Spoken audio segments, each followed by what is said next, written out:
요즘 저를 정말 놀라게 하는 것 중에 한 가지는 저희 작은 딸 예진이가 공룡에 새로운 관심을 갖기 시작한 것입니다. 여자아이들은 대부분 신데렐라나 백설공주 아니면 겨울왕국에 나오는 엘사와 애나 같은 디즈니 공주들이 되고 싶어 하는 것을 많이 볼 수 있습니다. 저희 큰딸도 그랬었고요. 그런데 왜 그런지 모르겠지만 예진이는 공룡을 정말 너무 좋아합니다. 어제 책을 읽어주면서 제가 예진이에게 가장 좋아하는 공룡이 무엇인지 물어봤습니다. 그런데 놀랍게도 예진이가 파키케팔로사우루스라고 대답하는 것이옵니다. 그래서 제가 왜 파키세팔로사우루스 좋아하는지 물어봤습니다. 그러자 예진이가 그 공룡이 착해 보이고 머리 모양이 마음에 든다는 것입니다. 가장 좋아하는 공룡에 대해서 생각하면 티라노소러스나 트리케라톱스, 트라이세라톱스, 앙킬로소러스나 브라키오소러스 그 같은 유명한 공룡들을 생각하기 마련입니다. 그 공룡들은 크고 강하며 힘이 넘치기 때문에 사람들에게 최고의 공룡이라고 인식됩니다. 특히 정글의 왕이 사자인 것처럼 티라노소러스는 공룡의 왕위로 간주되고 있습니다. 하지만 예진이에게는 자신이 가장 좋아하는 공룡이 얼마나 힘이 세고 강한지는 중요하지 않았습니다. 올해 고난주간을 보내면서 우리는 마가의 눈을 통해 예수님의 십자가 사건을 보하고 있었습니다. 여러분이 예수님의 세계자 직분들 들어보신 적이 있다면 공관 복음들은 마태복음, 마가복음, 누가복음 그 세 가지 직분들 제사장, 왕, 선지자 강조하고 있습니다. 마태복음은 제사장으로서의 예수님을 강조하고 누가복음은 선지자로서 예수님을 강조합니다. 마가복음은 왕으로서의 예수님을 강조하는데 이것은 빌라도와 예수님의 관계와 예수님이 진정으로 유대인 왕인지에 초점이 맞춰져 있는 오늘의 본문과 잘 맞습니다. 오늘 이 본문의 말씀을 통해 예수님이 유대의 왕을 뿐만 아니라 모든 왕 중에 왕 되심을 보도록 하겠습니다. 예수님은 모든 왕의 왕이심을 그분의 힘과 권력으로 증명해 보여주시기 않을 것입니다. 대신에 그분의 힘과 권력을 내어주심으로 모든 왕 중에 왕이 되심을 증명해 주실 것입니다. 그래서 이 본문을 통해 위대함의 진짜 척도는 모든 힘과 부와 영향력을 축적한 사람이 아닌 모든 힘과 부와 영향력을 가졌지만 그 모든 것을 포기한 사람이라는 것을 보실 수 있게 되시길 바랍니다. 그래서 오늘 세 가지 포인트를 나누겠습니다. 왕의 침묵, 왕의 굴복, 왕의 희생. 여기에 1절부터 5절 보면 여기 침묵은 하나님께서 그분의 목적을 이루시기 위해 사용하시는 방법 중에 하나입니다. 하나님이 반응이 없거나 응답하지 않으시는 것이 그 순간에 하나님께서 일하고 계시지 않는다는 뜻이 아닙니다. 바리새인들은 예수님을 없애기 위해 완전히 전념하고 있었습니다. 하지만 예수님은 자신을 보호하거나 보복하는 대신 그 자리에서 계셨습니다. 어떤 말이나 행동으로 방어하지 않고 스스로를 구하려고도 하지 않습니다. 그저 이사야 53장 7절 말씀에 도수장으로 끌려가는 어린 양과 털 깎는 자 앞에 잠잠한 양 같이 서 계십니다. 예수님이 아무 저항도 하지 않으셨기 때문에 바리새인들은 분명히 운 좋은 날이라고 생각했을 것입니다. 하지만 그들은 예수님께서 여전히 이 모든 상황을 통제하고 계시다는 것을 거의 모르고 있습니다. 예수님은 정확히 그분이 있어야만 하는 곳, 있길 원하는 곳에 계셨습니다. 다시 말하면 예수님께서 무역하기 때문에 침묵하신 것이 아니라 하나님의 목적을 이루시기 위해 침묵이라는 도구를 선택하신 것입니다. 하나님께서 우리에게 침묵하시는 것 같은 경험을 하신 분들이 많이 계실 것입니다.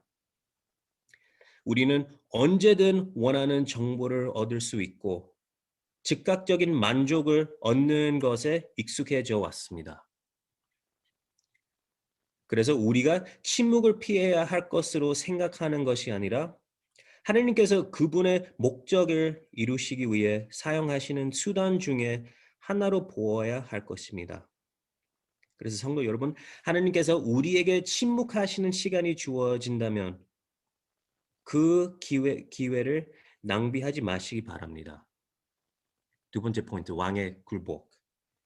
여기에서는 빌라도, 제사장, 무리 이들은 모두 각자의 유익을 위해 상황을 조정하려고 하는 것을 볼 수 있습니다. 그러나 궁극적으로 이 모든 상황을 통제하고 계시는 것은 예수님이십니다. 빌라도는 바리새인들이 예수님을 질투하고 있다는 것을 알았고 그들의 계략도 알고 있었습니다. 그래서 이 상황을 통제하려고 했지만 안타깝게도 무리들의 요구를 들어줍니다. 뭐냐 하면 빌라도가 이 관중들을 제대로 통제하지 못한다면 그는 힘과 지위, 소유 모든 것을 잃게 될 것이기 때문입니다. 대사장들은 무리를 충동하여 밀란에 살인하고 포박된 자인 바라바를 놓아주도록 요구하게 만드는데 성공했습니다. 지난주는 이토 히로부미를 암살한 안중근 의사 순국 111년 주년 되는 날이었습니다. 어떤 의미에서는 안중근은 로마 제국에 대한 대항이 아닌 일본에 대항한 한국의 바라바입니다. 많은 사람들이 그를 일본 함제에 대항해서 싸운 애국자, 영웅으로 생각하실 것입니다. 빌라도는 두려움 때문에 진정한 왕인 예수님을 버리고 로마 제국을 선택했을 때 그들이 얻게 될 힘, 특권, 지위, 소유, 인기, 영광, 즐거움과 같은 거짓 우상들 앞에 경배했습니다. 대제사장들은 탐욕과 질투 때문에 진정한 왕인 예수님을 버리고 지위, 전통, 권위, 체면과 같은 거짓 우상들을 앞에 경배했습니다. 무리들은 실망과 좌절 때문에 진정한 왕인 예수님을 버리고 본인들의 생각대로 만든 거짓 신 앞에 경배했습니다. 예수님은 그들이 원했던 메시아가 아니었습니다. 그들은 안중근 의사가 일본의 통치에 대항해 한국을 위해 힘썼던 것처럼 그들의 메시아가 로마 제국을 정복해 주시기를 기대했습니다. 이들에게는 진정한 왕을 선택하고 그들의 거짓 신들을 포기할 수 있는 기회가 있었습니다. 바라바조차도 회개할 기회가 있었습니다. 하지만 안타깝게도 모든 이들이 그들의 힘과 지위를 유지하고 더 얻기를 원할 뿐 아마도 자신이 가진 것들을 포기하고 싶어 하지 않았습니다. 자신의 힘과 지위 모든 것을 포기한 오직 한 사람은 바로 진정한 왕, 예수님이었습니다. 그래서 마지막 포인트 보면 이제 왕의 희생. 성도 여러분, 굴복했던 오직 한 사람이 모든 사람이 굴복해야 할 그 사람이었다는 게 놀랍지 않습니까? 굴복할 필요도 없고 굴복해서도 안 되는 그 한 사람이 그렇게 했다는 게 놀랍지 않습니까? 여러분들 중에서 오늘 이 아침에 여러분들이 진정한 왕 앞에 굴복하지 못하게 막는 것이 있다면 그것이 무엇인가요? 빌라도처럼 세상에서 얻는 모든 것들, 돈, 예산, 인정, 명성, 그런 것들 잃을까 두려워하고 계신가요? 예수님을 따르려고 할 때 다른 사람들이 당신을 어떻게 생각할지가 두려우신가요? 제사장들처럼 여러분의 힘, 명성, 영향력을 잃어버릴까 봐 두려우신가요? 오늘 본문의 무리들처럼 만만한 하나님, 쉽게 마음대로 조정할 수 있는 여러분 생각의 하나님을 원하시나요? 아니면 바라바처럼 그냥 가만히 뒤에 서서 침묵하며 다른 누군가 당신을 대신해서 모든 결정을 내려줄 때까지 기다리고 계신가요? 이유가 어찌 되었든지 이 아침에 여러분이 진정한 왕 앞에 엎드려 경배하려는 것을 막는 것이 더 이상 없기를 소망합니다. 주님께서는 우리가 거짓 우상에 빠지더라도 우리를 용서하신다는 것을 아셔야 합니다. 우리가 얼마나 많이 실패하고 좌절하고 하나님께로부터 멀어지더라도 하나님께서는 우리가 다시 그분께 돌아갈 수 있도록 자비롭게 부르십니다. 그래서 이 시간에 이제 기도하고 이제 기도하는 시간을 갖겠습니다. 아멘.